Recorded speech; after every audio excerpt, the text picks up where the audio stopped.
5 has obtained a letter explaining the decision to not remove Carter County's mayor from office. Good evening and thanks for joining us. I'm Kristen Kwan. And I'm Casey Guest. News 5's Caleb Perney obtained that letter through a public records request and shares the reasoning behind the decision.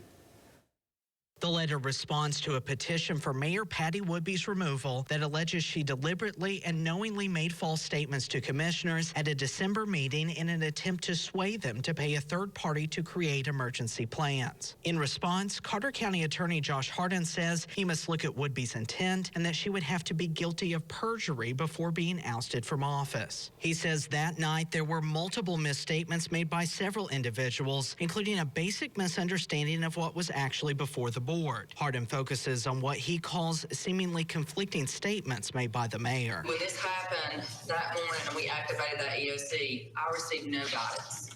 There was no plan put in place for me. There was no footage for me to go off of. We have nothing in place. We have no plans and policies in place. Hardin says Woodby then verified the book was found a week before the meeting. Did we ever find the whole plan? I kept asking and asking. They finally showed up, last week?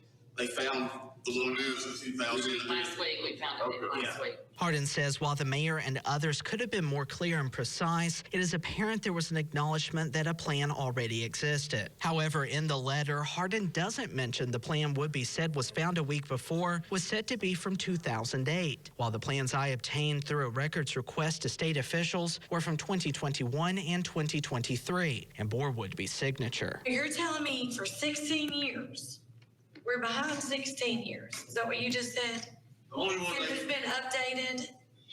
the only one that could be found was the one that's done in 2008, and that's the one that I worked with. Mayor Woodby later told News 5's Rebecca Pepin she had not seen the up-to-date plan until News 5 obtained it from state officials, and that she meant there was no physical copy available during Helene. If the EMA director does not have a plan in the EOC, in the Emergency Operations Center, during an emergency, for emergency personnel to use and see, then there is no plan. Hardin says that could clarify the seemingly conflicting statements. Hardin also says attempting to link the firing of then Emergency Management Director Billy Harrell with the meeting is purely speculative. In Carter County, Caleb Perney, News 5, WCYB.